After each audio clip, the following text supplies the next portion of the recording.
toana zay efa nandalo. Izany koa aveiana ho any hoany. Herinandro izay fito andro androany.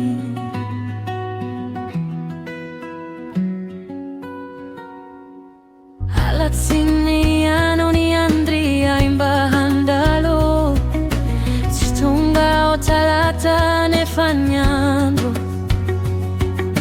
Alarobia tontolo tezi trangamba.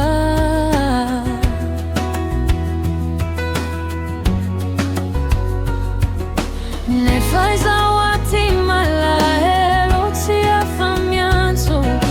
Tsy mirindra onam-bola tsy vita foana reo kandra-miandry. Natory maso aza tsy misy akory. Maraindray vao mba matory.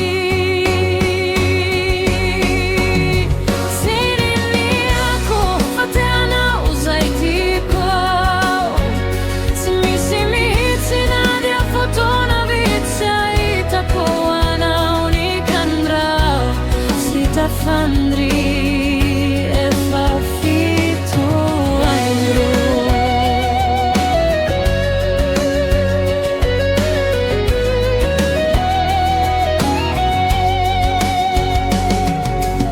Alaka misy niezaka niaritra.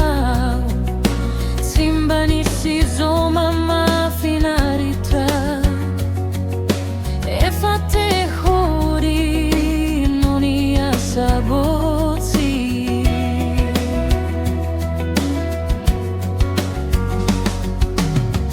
Hoanyany aokizay ho avy any ao.